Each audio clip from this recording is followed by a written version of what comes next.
নিম্নচাপের প্রভাবে আজও দেশের বিভিন্ন স্থানে বৃষ্টি হচ্ছে। যোগাযোগ বিচ্ছিন্ন উপকূলের অনেক এলাকা, ভোলার ঢালচর, চরনিজাম, কজিরচর, চরকুকরিমুকরি সহ অন্তত 10 এলাকা প্লাবিত হয়ে দুর্ভোগে লক্ষাধিক মানুষ। ক্ষতিগ্রস্ত হয়েছে হাজারের বেশি ঘরবাড়ি, মারা গেছে গবাদি পশু। বিদ্যুৎ বিচ্ছিন্ন বেশিরভাগ এলাকা। নোয়াখালীর হাতিয়ার প্লাবিত এলাকায় নামতে শুরু করেছে পানি। কমছে শহরের জলাবদ্ধতাও। ফেনীর পরশুরাম উপজেলার মুহুরী নদীর তীরবর্তী বল্লামুখ বাঁধ এলাকায় ভারত ড্রেন নির্মাণ করতে চাইলে বাধা দেয় বিজেপি। পরে ভারতীয়রা সরে গেলেও সতর্ক অবস্থানে রয়েছে বিজেপি। বরগুনায় অস্বাভাবিকভাবে জোয়ারের পানি বেড়ে তলিয়ে যায় নিচু এলাকার ঘরবাড়ি, ব্যবসা প্রতিষ্ঠান। নিম্নচাপের প্রভাবে বরিশালে বন্ধ রয়েছে নৌ চলাচল।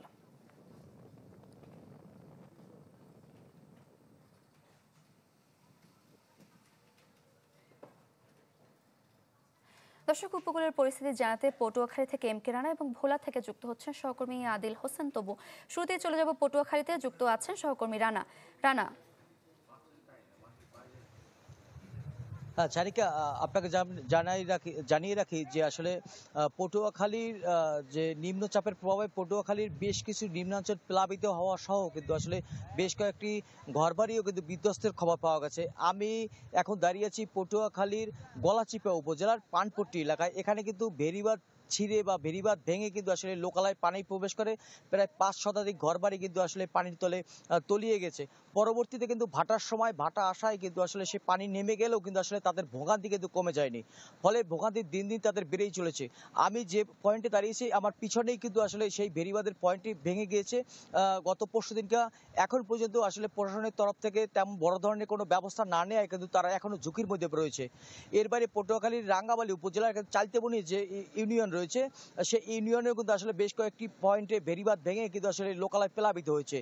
এমনটি কিন্তু এর বাইরে গলাচিপা উপজেলার যে হরিদেবপুর এলাকা রয়েছে সেখানেও কিন্তু আসলে বেশ কয়েকটি জায়গায় কিন্তু আসলে প্লাবিত হয়ে পানিবন্দী হয়ে রয়েছে কিন্তু বেশ হাজার খানেক মানুষ। সারিকা, আরেকটু বিষয় করে বিশেষ করে যদি জানিয়ে রাখি, আসলে পটুয়াখালীতে নিম্নচাপের প্রভাবে যে আসলে অতিরিক্ত বাতাস এবং জলোচ্ছ্বাসের প্রভাবে কুয়াকাটা সমুদ্র সৈকত এলাকায়ও কিন্তু আসলে ব্যাপক ভাঙনের সৃষ্টি হয়েছে।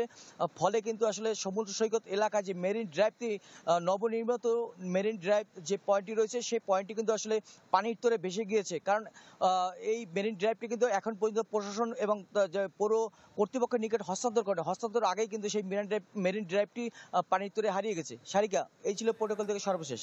রানা, ধন্যবাদ আপনাকে। এবারে ভোলা থেকে যুক্ত আছেন সহকর্মী আদিল হোসেন তপু, ভোলার পরিস্থিতি জানাবেন। সারিকা, ভোলার পরিস্থিতি যদি বলতে হয়, নিম্নচাপের প্রভাবে ভোলার যে রক্ষা কবচ বেড়িবাঁধ, সেই বেড়িবাঁধে কিন্তু বেশ কয়েকটি পয়েন্টে ভেঙে গেছে এবং এর ভাঙনের ফলে কিন্তু বিভিন্ন এলাকা প্লাবিত হয়েছে। আমি আছি এই মুহূর্তে ভোলার তজুমুদ্দিনে। যে এই তজুমুদ্দিনে এই বেড়িবাঁধটি গতকাল দুপুরের দিকে ভেঙে লোকালয়ে প্লাবিত হয়েছে এবং এখানকার মানুষ কিন্তু একদম শঙ্কা এবং আতঙ্কের মধ্যে রয়েছে। ইতিমধ্যে বিকালের দিকে এখানে এই বেড়িবাঁধটি দেখার জন্য স্থানীয় প্রশাসন, জেলা প্রশাসন এবং পানি উন্নয়ন বোর্ড থেকে এটি দেখে গিয়েছেন এবং তারা আশ্বস্ত করেছেন এই বেড়িবাঁধটিকে দ্রুত সংস্কার করার জন্য। আমি একটু স্থানীয়দের সাথে কথা বলতে চাই যে এই যে আপনাদের এলাকায় যে বেড়িবাঁধটি রয়েছে সেটা নিয়ে আপনারা কতটুকু শঙ্কার মধ্যে আছেন কিনা বা কতটুকু টেকসই হবে বলে আপনি মনে করেন?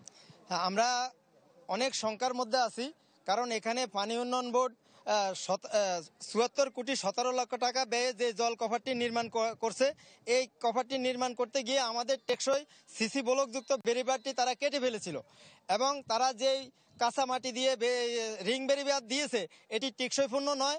এটি জোয়ারের প্লাবিত হয়ে আমাদের তজুমুদ্দিন প্লাবিত হয়েছে এবং অনেকগুলি ঘরবাড়ি বিধ্বস্ত হয়েছে। এখন তারা যেভাবে নির্মাণ করতেছে এটি ঝুঁকির মধ্যে রয়েছে। আমরা রাতে আতঙ্কের মধ্যে রয়েছি, কখন আবার পানি ঢুকে যায়।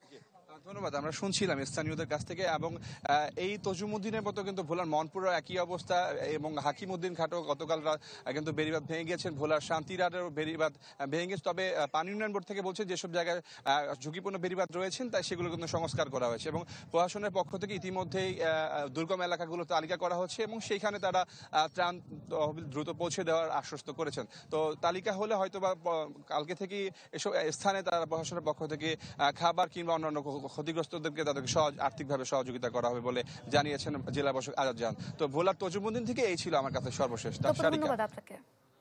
দর্শক, উপকূলীয় পরিস্থিতি জানাতে পটুয়াখালী এবং ভোলা থেকে যুক্ত হয়েছিলেন আমাদের সহকর্মীরা। টানা বৃষ্টি আর পাহাড়ি ঢলে শেরপুরের চেল্লাখালী নদীর পানি বিপদসীমার উপর দিয়ে প্রবাহিত হচ্ছে। দর্শক, শেরপুরের পরিস্থিতি আরও বিস্তারিত জানবো, যুক্ত হচ্ছেন সহকর্মী ইমরান হাসান রাব্বি। সারিকা, টানা 2 দিনের বৃষ্টির পর আসলে আজকে সূর্যের দেখা মিলেছে এবং শেরপুরবাসী আসলে সূর্যের দেখা পেয়েছে।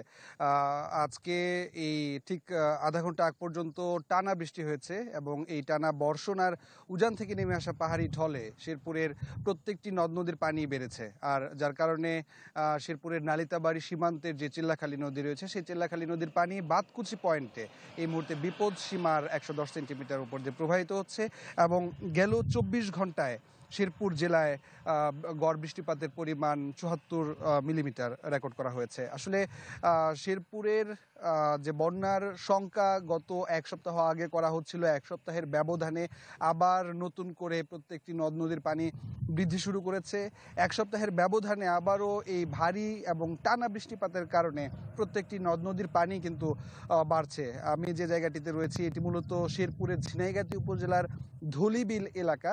এই এলাকাতে আসলে প্রত্যেকটি নদ নদীর পানিগুলো এই বিল দিয়ে প্রবাহিত হয়। আর যার কারণে যে পাহাড়ি ঢল এবং যেটাকে স্থানীয়রা ঘোলা পানি বলে থাকে, সেই পানির কারণে কিন্তু পানির রংটাও সাধারণ পানির চাইতে কিছুটা ধূসর। আর আসলে আমরা স্থানীয় প্রশাসনের সাথে কথা বলেছি, তারা বলেছে যে যে শঙ্কা ছিল গত 1 সপ্তাহ আগে শেরপুরে আকস্মিক বন্যার, সেই বন্যার কিন্তু ভয়াবহতা কমেছে এবং বন্যার সংখ্যাটাও কিছুটা কমেছে। এখন দক্ষিণ এলাকায় যেই পরিমাণে বৃষ্টিপাত হচ্ছে, সেই বৃষ্টিপাত যদি শেরপুরের উত্তরে গারো পাহাড় এলাকা এবং মেঘালয়ের পাদদেশে যদি হয়, তাহলে কিন্তু শেরপুরে আবারও এই আকস্মিক বন্যার একটি শঙ্কা দেখা দিয়েছে বলে জানিয়েছে আমাদেরকে স্থানীয়রা। এই ছিল সারিকা আমার কাছে শেরপুর থেকে পাহাড়ি ঢল এবং টানা বৃষ্টিপাতের সবশেষ খবর। রাব্বি, ধন্যবাদ আপনাকে। দর্শক, শেরপুর থেকে যুক্ত হয়েছিলেন সহকর্মী ইমরান হাসান রাব্বি। সজন সিপিভিসি পাইপ, বাংলাদেশের 1 নম্বর NSF সার্টিফাইড সিপিভিসি ব্র্যান্ড।